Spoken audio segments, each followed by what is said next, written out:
Hey everybody, good evening. Yalancy Peterson, Ride with Peterson.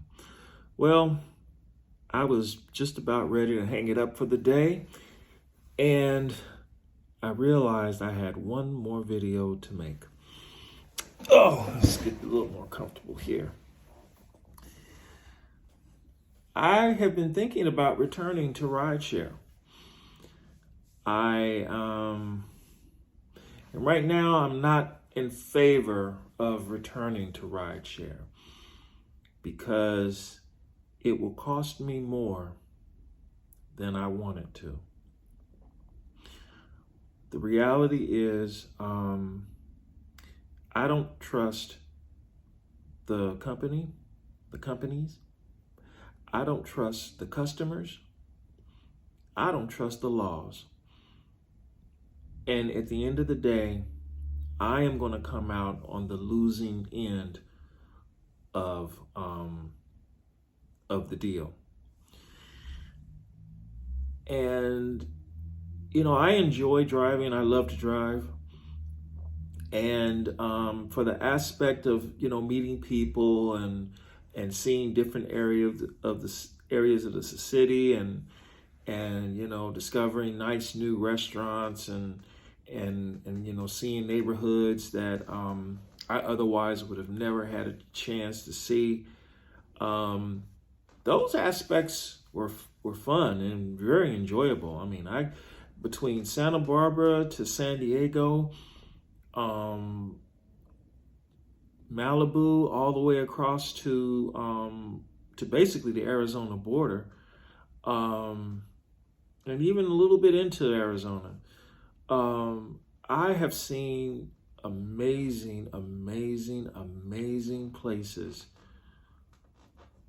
as a rideshare driver.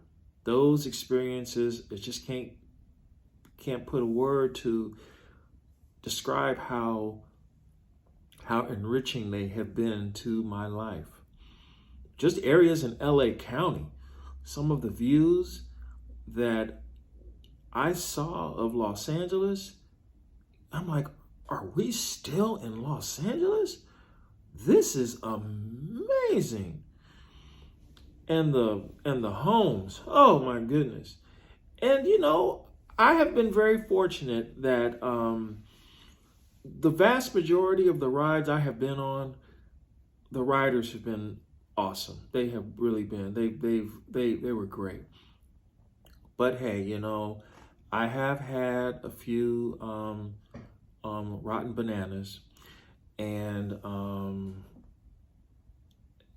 when it comes down to it, the biggest rotten banana of them all are the rideshare companies. See, this is what I'm thinking in order to go back into rideshare. First, I will have to sell my Mercedes. There's no way around it because I'll need to sell that car to pull the money out of it to get a secured credit card and to get the down payment for a new vehicle. You see, someone would probably say, oh, Peterson, just rent a car. Go on ahead and rent a vehicle. Well, to me, renting a vehicle doesn't make sense. I found a company that will rent me a Toyota Prius, an older Prius, for $250 a week. So you take $250 and you multiply that times 4 weeks in a typical month. You're looking at $1,000 a month I'm paying for the car. A car that I will never own. A car that I'm accountable to paying someone money. $250 a week sounds great, but when I look at the total picture of it, when I look at it from my chair on the moon down here, me paying $1,000 a month for a car that I will never own doesn't make sense. In fact, I'll say this, it's unwise. If I'm going to pay that much money for a car then I need to finance it and keep it. So when it's paid off, it's mine, bad paint and all. So I'm like, okay, if I can be convinced to sell my car that's paid for and I don't have to drive it if I don't want to, there's really only one car I'm going to finance for $1,000, considering my credit and everything. And that's a Toyota Prius. And I'm going to tell you why. Because if I had the money and the credit to get another BMW 7 that was mine and not a rental, I would get it in a heartbeat. There are plenty of leftover G12 740s and 750s sitting around, because the new 7 Series is out and I love it. But hey, I love it money. So I'm like, you know what? I'll go to the next one. But I don't think I would ever put a 7 on Rideshare again, because the riders won't pay for it. I won't make the money for it. But a Prius, come on, we can get rides a trillion times a day with a Prius. So I'm like, hey, I go down to the Toyota dealer and I say, this is what I need. I need the cheapest new white Prius that you have on the lot. It just needs to be white. It needs to be new. And this is my Mercedes right here. Check my credit, and if we can make a deal, I will take it home today. I'm not negotiating the price. I need a car with payments, period. So I figure, okay, Mr. Peterson, we can put you in this car. You give us your Mercedes to pay for the sales tax, the registration, and a little bit of payment to get everything going. And we'll put you in the car, but your payment's going to be $850 a month for 84 months. Deal. Sign the paperwork. Let's make this happen. If I'm going to pay $1,000 a month for a car, that's how I'm going to do it. And then I figure, okay, in order for me to make $1,000 a month on this car, what do I need to do? For 28 days every month, I need to produce $40 a day. And the reason why I say $1,000 a month is because that's going to pay for whatever the payment's going to be on the vehicle, plus the gasoline, plus the insurance, plus the phone bills to do the job, plus whatever maintenance is necessary on the vehicle, the tires, the brakes, the brake pads, the brake rotors, the oil changes, the filters, keeping the car clean, all the typical stuff that you have to do to pay for a car. Because in reality, that's what you're going to be paying for the vehicle no matter what. And see, the funny thing is, and I say all that because this goes into the reason why I don't trust the rideshare companies. They're not paying for any of that. They're not paying for the car. They're leveraging what credit I have. They're not paying for they're not acquiring the vehicle. They're paying poverty wages, hoping that the drivers figure it out for themselves, because that's the trade-off. You get your time freedom, we give you a way to make some money. Seems like a fair deal. But when you look at the tax implications, and when you look at the burden that it puts on the driver, the financial burden it puts on the driver, and how it's ultimately a losing game, I'm like, Why would I want to put myself on that much debt and cause myself that much loss, that much pain, and put myself at that much risk when I really don't have to?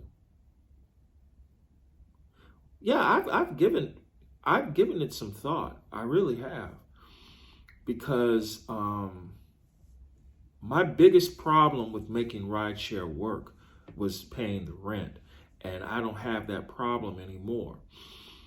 So but see, I was in that situation before because I was actually living in my car, and but see, all the money went to the vehicle, a vehicle that I did not own. And I tried financing a car. I tried it 3 times, in fact.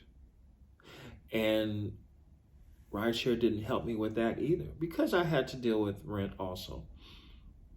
And so that's I whenever I go look for a car, I'm like, you know what, this is what's going to happen. I go to the car dealership.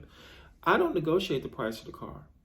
I have no power whatsoever to negotiate the price of a car. And plus, unless you pay cash for a car, if you finance a vehicle, you're going to pay more money for that car, whether you want to or not. And you can't do it with a used car because dealers don't have a lot of leverage to work with a used car the way they do a new car.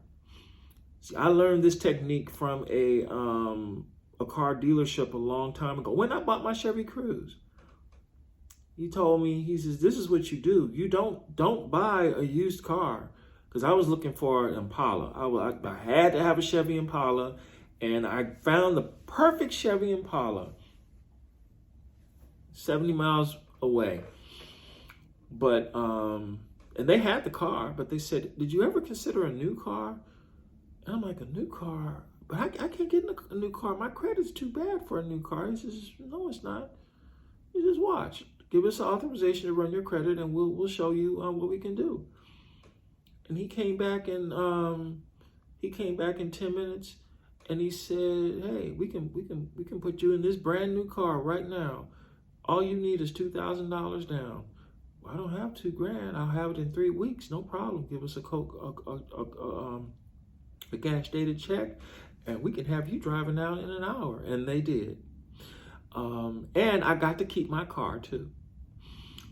But in this particular case, I'm gonna have to give up the Mercedes. They ain't gonna let me. They're not gonna let me keep my Mercedes to make this particular deal work. But now I'm giving up the freedom I have with my Mercedes to have an obligation with the Prius to work on rideshare to make $40 a day, working 28 days every month. I mean, that's how the numbers work out. It won't be that hard to make $40 a day, because that's what I'm doing. Just make the $40, pay the gas, pay the insurance. You know, the car's a tool. That's it.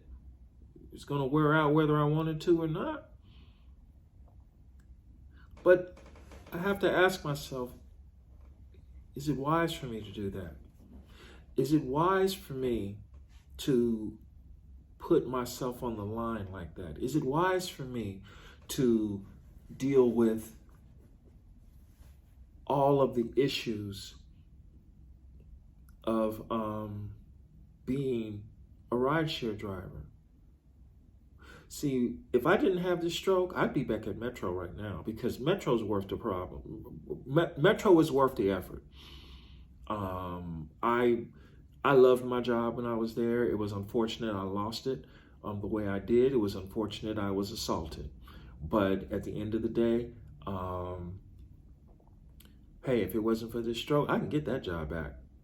And I go back there and I would be happy and proud and hey, making it work. I would, because I loved it there. I really did. I didn't want to admit it at the time, but oh yeah, I loved my job at Metro, and it was very devastating when I lost it. But I would even go back to my city job if I had the opportunity. If they came to me and they said, Peterson, you know what, we see there's this problem in your record, and we fixed it, and we have a job waiting for you with the city of Los Angeles, I would go back in a heartbeat.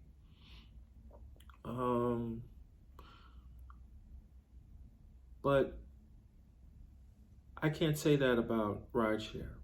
I wish I could.